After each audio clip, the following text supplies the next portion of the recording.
Hello friends, welcome back to my channel. आज हम linear algebra के क्वेश्चंस डिस्कस करेंगे मेमोरी बेस्ड। ठीक, तो पहला क्वेश्चन है, एक मैट्रिक्स दे रखा है जिसमें एक कंडीशन है कि ABC का प्रोडक्ट 1 है और M एक नया मैट्रिक्स है जो A की हेल्प से बनाया गया है। ठीक, ओके, सॉल्यूशन देखते हैं। तो इसमें मैं इसको डिस्कार्ड करूँगा तीन ऑप्शंस। तो उसके लिए, क्योंकि हमारे पास सिर्फ एक कंडीशन दे रखी है कि ABC का प्रोडक्ट 1 है, तो मैं ये चॉइस ले सकता हूँ, मैं इंडिपेंडेंटली चॉइस लेने के लिए। और अगर मैं ये चॉइस ले लेता हूँ तो मैट्रिक्स ए मेरा क्या बन जाएगा, then matrix A will be 0 0 1 1 0 0 0 1 0। ये मेरा मैट्रिक्स बन जाएगा ए मैट्रिक्स। ठीक, ओके। अगर ए कोई मैट्रिक्स ये है तो आप इसकी कैरेक्टरिस्टिक इक्वेशन निकाल सकते हो। ओके, कैसे निकलता है, ए माइनस एक्स आई का डिटरमिनेंट निकाल के, और इसको हम जीरो पुट कर देते हैं। This implies that characteristic equation is, इसको सॉल्व कर लेंगे ए माइनस एक्स आई से। ठीक है, तो आपके पास आएगा एक्स क्यूब माइनस 1। ठीक है, ओके। तो इसके जो रूट्स होंगे those will be the eigen values. तो इसकी जो आइगन वैल्यूज हैं, eigen values of matrix A R वो सारे रियल नंबर्स जो इस रिलेशन को सेटिस्फाई करते हैं वो आइगन वैल्यू होंगे, है ना। यानी एक्स क्यूब इक्वल्स टू 1, तो एक्स की वैल्यू आ जाएगी 1 omega omega square, third root of unity. तो eigen values of a are 1 omega omega square. ठीक, अच्छा, तो इस हिसाब से eigen values of a square are 1 omega square omega, सारे की पावर 2 2 कर दो। और इसी हिसाब से eigen values of A cube are 1 omega cube, इसकी पावर भी 3, इसकी पावर भी 3 ओमेगा स्क्वायर। ठीक, ओके। ये हो गया आइगन वैल्यू ए का, ए स्क्वायर का और ए क्यूब का। तो अगर इसके आइगन वैल्यूज पता हो, इसके आइगन वैल्यूज, इसके आइगन वैल्यूज पता हो, तो एम के आइगन वैल्यूज क्या हैं, उनके सम्स हो जाते हैं, कॉरेस्पॉन्डिंग सम्स। तो eigen values of M are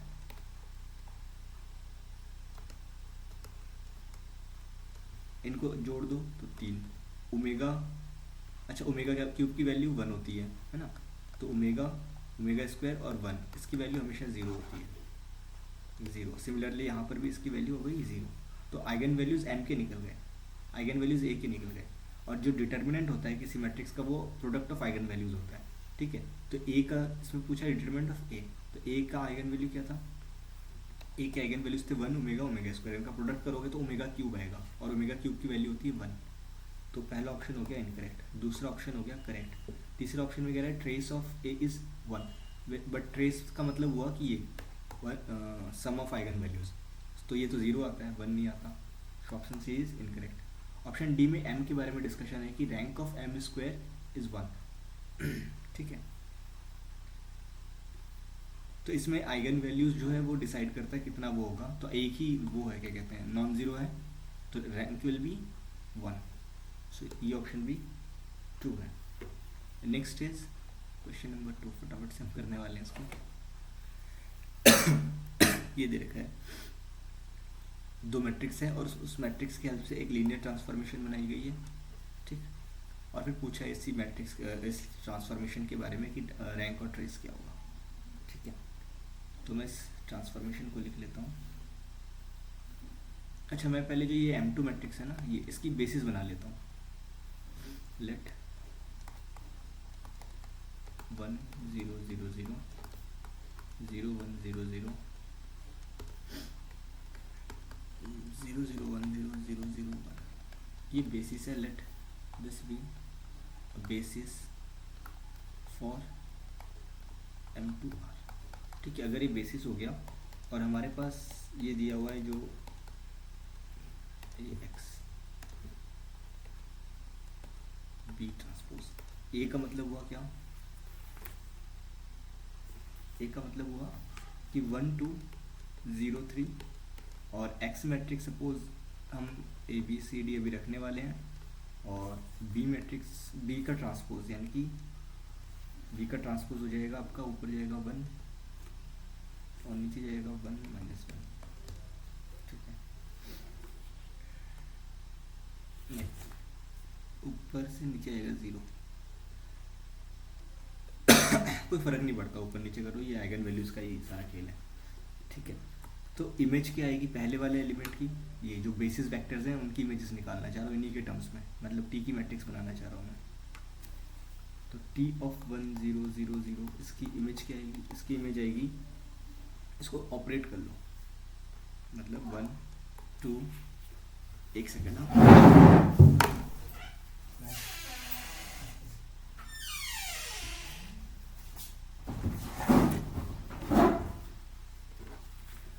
1 2 0 3 1 0 0 0 और 5 1 0 -1। इसको सॉल्व कर लेंगे तो हमारे पास जो मैट्रिक्स आएगी दैट विल बी 5 1 0 0।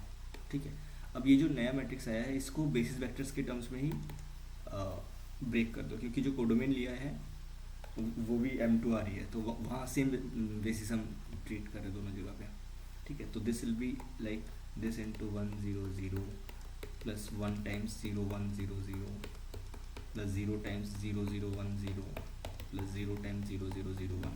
ठीक है, ऐसे ही जब आप दूसरा वाला करोगे यानी कि 0 1 0 0 इस मैट्रिक्स की इमेज निकालोगे, सो दैट तो इसके जो कोऑर्डिनेट्स आएंगे यानी कि 0 इंटू ये E1, इसको अगर E2 E3 E4 का हो तो 0 into E1 plus -1 times E2 plus 0 times E3 plus 0 times E4। ठीक, फिर अगला वाला 0 0 1 0 करोगे, जो कोएफिशिएंट्स हैं वो 10 2 15 एंड 3 आएंगे और साथ में E1 E2 E3 E4। और लास्ट वाला करोगे 0 -2 0 और -3। ठीक है, साथ में कोफिशिएंट E1 E2 E3। अब जो मैट्रिक्स आती है टी की, जो मैट्रिक्स टी है उसके कॉरेस्पॉन्डिंग अगर मैं मैट्रिक्स बनाऊँ M, तो वो क्या आता है, वो ये जो कोफिशिएंट्स हैं इनको वर्टिकली अरेंज कर दो, दैट इज 5 5 1 0 0 को कॉलम वाइज लिख लो।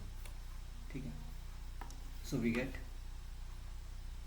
तो पहला कॉलम पहले वेक्टर के उससे आ जाएगा कोफिशिएंट से 5 1 0 0, दूसरा आ जाएगा 0 -1 0 0, अगला आ जाएगा 10 2 15 एंड 3, अगला है 0 -2 0 -3।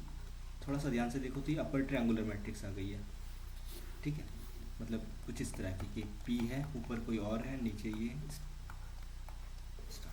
Block diagonal matrix, block diagonal upper triangular matrix कहेंगे इसको।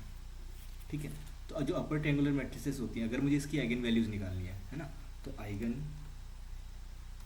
वैल्यूज़ ऑफ M बराबर क्या होंगे, eigen values of P and Q। Eigen values of P और Q निकाल दो, वही इस मैट्रिक्स M के भी आइगन वैल्यूज़ होंगे। और P और Q क्या है, P और Q है, P जो है लोअर ट्रायंगुलर मैट्रिक्स है और Q है वो भी लोअर ट्रायंगुलर मैट्रिक्स है, तो इनकी जो आइगन वैल्यूज होती हैं वो डायगोनल्स पे अवेलेबल होती हैं। ठीक है, तो ये है 5 -1 15 -3, सो 5 -1 15 और -3 ये वही M की आइगन वैल्यूज। ठीक है, तो पूछा क्या था, रैंक पूछा था, नहीं ट्रेस और डिटरमिनेंट। तो ट्रेस ऑफ ए क्या जाएगा, sorry not trace of A, it was trace of T. T के बारे में था डिस्कशन, टी के बारे में पूछा था। तो ट्रेस क्या होगा इसका, सम ऑफ आइगन वैल्यूज, यानी इनको ऐड कर दो, जैसे ही ऐड करोगे यू विल गेट 16। और डिटर्मिनेंट पूछा था, तो डिटर्मिनेंट इन सबका प्रोडक्ट होता है, इनका प्रोडक्ट करोगे तो आपको मिलेगा 225। ठीक है, तो ए और सी करेक्ट आंसर है। नेक्स्ट, एक पॉजिटिव डेफिनेट मैट्रिक्स है एंड 4 रियल नंबर्स हैं और एक नया मैट्रिक्स बनाया है बी इस तरह से। तो फिर वो पूछ रहा है कि डिटर्मिनेंट ऑफ जो ये नया मैट्रिक्स आया है, ये डिटर्मिनेंट ऑफ बी, ये मतलब ये जो है जो डिटर्मिनेंट है नए वाले मैट्रिक्स का वो पॉजिटिव होगा नेगेटिव होगा या किस टाइप का होगा। ठीक है, तो एक काम करते हैं, हमारे पास क्या दिया हुआ है, लेट ए पॉजिटिव डेफिनेट दे रखा है। अगर कोई मैट्रिक्स पॉजिटिव डेफिनेट होती है तो इसका मतलब होता है all eigen values of a are positive, सारे के सारे आइगन वैल्यूज पॉजिटिव होंगे। और उन आइगन वैल्यूज़ को मैं ले लेता हूँ λ1, λ2, λ3, λ4, ये 4 आइगन वैल्यूज़ हैं सपोज, और इनकी खासियत क्या है, ये सब के सब पॉजिटिव है, यानी कोई भी जीरो नहीं है, स्ट्रिक्टली पॉजिटिव है। तो फिर इस केस में बी मैट्रिक्स क्या आ जाएगा, ऊपर था 0, ठीक है, फिर ए बी सी डी, यहाँ पर भी ए बी सी डी, और पॉजिटिव डेफिनेट मैट्रिक्स है और आपको पता है, तो फिर सारे आइगन वैल्यूज़ आपको मिल जाएंगे, ठीक है। तो उसको आप हमेशा डायगोनलाइज कर पाओगे, सिमेट्रिक मैट्रिक्स है, λ2, λ3, λ4 एवरी सिमेट्रिक,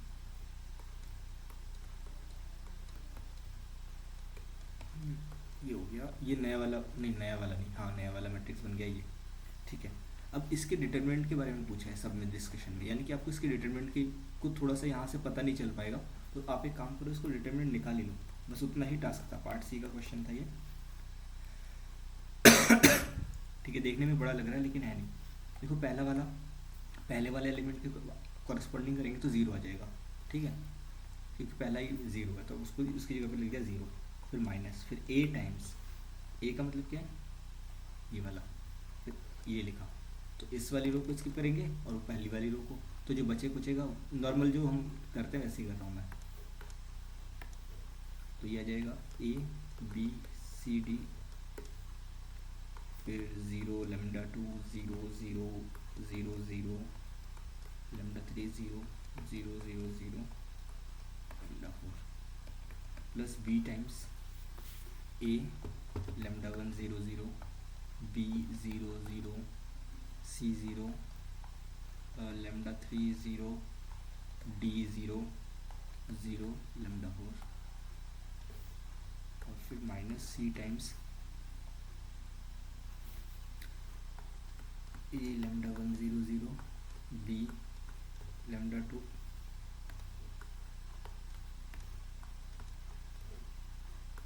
λ2 0, और फिर सी 0 0 0, और फिर जी ये, फिर d times a λ1 0 0 b 0 λ2 0 c 0 0 λ3 and d सबसे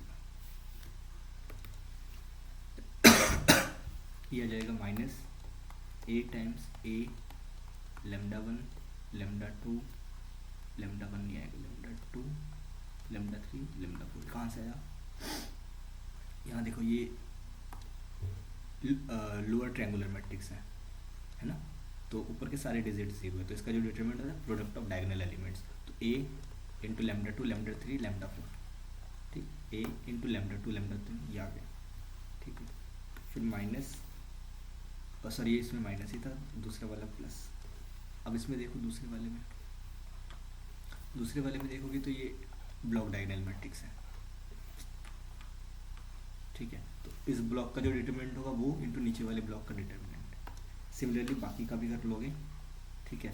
तो मैं थोड़ा सा आगे चलता हूँ, ठीक है, इस पोर्शन को हटा के यहाँ से भी आ जाएगा, सब कुछ कर लोगे, तो finally will get minus a square time λ2 λ3 λ4 minus b square time λ1 λ3 λ4 minus c square time, last के दोनों मैनुअली सॉल्व नहीं होंगे बट इजीली हो जाएगा अगर आप चाहो तो, ठीक है, मतलब जैसे दिस इनटू फिर दिस। अब देखो इसकी जो रैंक है वो 2 है, 3x3 मैट्रिक्स है, उसकी रैंक 2 है, तो ऐसे मैट्रिक्स का डिटरमिनेंट हमेशा 0 होगा, तो a इंटू आ जाएगा 0, तो इसका जो डिटरमिनेंट होगा अंदर a इंटू 0 आ जाएगा, फिर माइनस λ1 टाइम्स करोगे, है ना, λ1 टाइम्स करोगे तो दिस इंटू फिर इधर से आ जाएगा, तो यहाँ से b टाइम्स आ जाएगा 0, फिर minus λ2 times c λ2 times c into λ4 आ जाएगा, ठीक है, ये आ जाएगा इस यहाँ से, तो इनका प्रोडक्ट जो आ जाएगा लास्ट में प्लस का λ1 λ2 c λ4 आ जाएगा, सिमिलरली यहाँ से भी आ जाएगा, ठीक है, ईजी हो जाएगा, मैं बस टाइम सेव कर रहा हूँ, λ4 आ गया, फिर माइनस डी स्क्वायर λ1 λ2 λ3, ठीक है। अब मैं थोड़ा सा इसमें मॉडिफिकेशन कर रहा हूँ, पहले वाले में λ1 से मल्टीप्लाई λ1 से डिवाइड कर रहा हूँ, क्योंकि लैम्डा 1 लेमडा 2 लेमडा 3 सारे पॉजिटिव, ऐसा करा जा सकता है। तो आई और फिर कॉमन ले लेता हूँ, तो मेरे पास आएगा लेमडा 1 लेमडा 2 लेमडा 3 लेमडा 4 और सब में से माइनस साइन कॉमन ले लेता हूँ। तो a square upon lambda 1 b square upon lambda 2 c square upon lambda 3 plus d square upon lambda 4। A b c d real numbers थे और उनका स्क्वायर करेंगे तो वो पॉजिटिव हो जाएगा, और अंदर के ये सब कैसे थे, ये सब पॉजिटिव है नीचे डिनोमिनेटर वाले, तो ये खुद से हो गया पॉजिटिव। लेमडा वाला ये सब हो गया खुद में पॉजिटिव, स्ट्रिक्टली पॉजिटिव, और एक माइनस साइन ऑलरेडी दे रखा है। तो ये पूरी क्वांटिटी कब जीरो होगी, तो ये जो डिटर्मिनेंट निकाला है determinant of B, this will be zero if and only if ये सब के सब जीरो हो जाए। अगर कोई भी एक नॉन ज़ीरो हो गया तो ये वहाँ से इसको नॉन ज़ीरो बना देगा, तो यानी कि जो डिटर्मिनेंट ऑफ बी है वो ऑलवेज या तो नेगेटिव है या तो ज़ीरो है सारे रियल नंबर्स के लिए।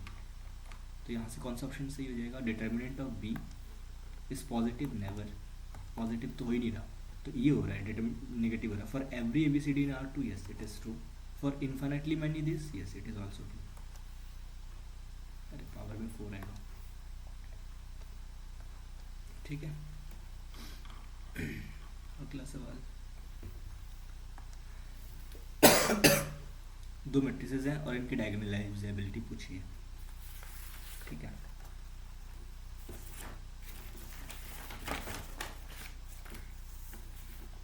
तो पहली मैट्रिक्स का कैरेक्टरिस्टिक इक्वेशन निकाल लेते हैं, x minus xi minus a या फिर a माइनस xi कर लो, इसका डिटरमिनेंट। तो जैसे निकालोगे तो you will get x cube minus 1, ठीक है, हो जाएगा इजीली, ऐसा थोड़ी देर पहले भी कर रखा है हमने। तो इसकी आइगन वैल्यूज़ क्या आ गई, तो eigenvalues of a are 1 omega omega square. तो जो आइगन वैल्यूज़ है वो रियल नहीं है सारी, है ना, कॉम्प्लेक्स आ गई हैं। तो इसका मतलब क्या हुआ कि a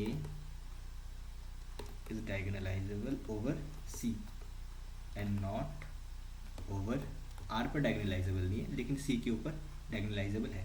तो a is diagonalizable over r, no, पहला ऑप्शन इनकरेक्ट। तो both are not A and both diagonalizable over C, तो हर एक मैट्रिक्स हमेशा सी पर तो सारे ही मिल जाते हैं, तो ऑप्शन भी तो हमेशा ट्रू होगा। लेकिन अब ये देखना क्या इसके अलावा कोई ट्रू हो रहा है कि नहीं हो रहा है, ठीक है। अब ऑप्शन डी के लिए आपको बी को एनालाइज करना पड़ेगा, ठीक है। और बी में क्या है, बी में देखो वही वाली मैट्रिक्स ए है, ठीक है, ये पूरी की पूरी ए है, यानी कि कुछ ऐसा ऐसा बना रखा है, ए मैट्रिक्स है और फिर ऐसे, ठीक है। तो ध्यान से देखो ये एक ब्लॉक है और ये एक ब्लॉक है, ठीक है। तो इस बी मैट्रिक्स को अगर आप एनालाइज करना चाहते हो तो ए को एनालाइज कर लो। तो ए कैसा है, ए डायगोनल ए जो है, मतलब जो बी मैट्रिक्स है उसका जो स्ट्रक्चर है वो कुछ इस टाइप से है। यहाँ पर मैट्रिक्स ए है और यहाँ पर मैट्रिक्स 1 है, ठीक है, और बाकी सब जगह 0 0 है। तो ये वाला डायगोनलाइज होता है सी के ऊपर, यानी कि यहाँ पर अगर आप सी के ऊपर में बनाओगे तो ये वाला मैट्रिक्स बनेगा इसका, ठीक है। तो ये जो बी मैट्रिक्स है ये डायगोनलाइज हो जाएगा ओवर सी, ओवर आर नहीं हो पाएगा, क्योंकि बी के जो आइगन वैल्यूज आएंगे वो 1 ओमेगा ओमेगा स्क्वायर और 1, यानी 2 बार 1 आएगा, एक ओमेगा स्क्वायर आएगा बी का आइगन वैल्यू, ठीक है। तो ऑप्शन सी में A and B both not diagonalisable over R, दोनों ही डायगोनलाइजेबल नहीं है आर पर। ये कैसे ऑप्शन है, हाँ सही है, नहीं है। A is diagonalizable over C but B is not diagonalisable over C, नहीं बी भी है डायगोनलाइजेबल, सी पर तो सारे हो जाते हैं, तो ये ऑप्शन गलत हो गया। अगला है एक सेट दे रखा है एस और यू जो है उससे जनरेट होने वाला सब स्पेस है, वेक्टर स्पेस है। एक वी बनाया है यू से उस वेक्टर स्पेस से आर पर, एफ इज आर लीनियर। तो ध्यान से देखा जाए तो this is nothing but the dual space of you, ठीक है। और फिर पूछिए वी की डायमेंशन, तो आपको पता है डायमेंशन ऑफ वी एक्चुअली है क्या, है ना, वी सारे लीनियर ट्रांसफॉर्मेशन का कलेक्शन है यू से आर में। सो जो वी है, V is the collection of all linear transformation from U to R. और आपको पता है कि dimension of V then equals to dimension of U into dimension of R. तो डायमेंशन ऑफ यू क्या है, यू है ये वाला, एस से जनरेट होता है, एस में 3 एल आई वैक्टर्स हैं, तो एस से जनरेट होने वाले वेक्टर स्पेस की डायमेंशन 3 हो जाएगी, है ना। तो एस से यू क्या है, वो वेक्टर स्पेस जो एस से जनरेट होता है, तो इसकी डायमेंशन 3 और आर की dimension over R is 1, so V की डायमेंशन हो गई 3। एक तरीका था कि यहाँ से डायरेक्टली ऑप्शन सी सही कर दो, क्योंकि बाकी किसी में ऑप्शन उसमें डायमेंशन 3 नहीं था, बट मुझे लगता है एक ऑप्शन और में डायमेंशन ऑफ वी 3 दिया था, ठीक है। तो उसमें डायमेंशन ऑफ डब्ल्यू के लिए आपको स्पेसिफिकली कुछ और ट्रीटमेंट लगानी थी, तो उसके लिए हम देखते हैं। चलो एक रिजल्ट आता है, वो ये कहता है कि if v equals to f1 f2 f3, हमारे केस में ये e की पावर t, e की पावर 2t, e की पावर 3t है, if this is a basis for v, then for each alpha 1 alpha 2 alpha 3 in R cube there exist unique f in v such that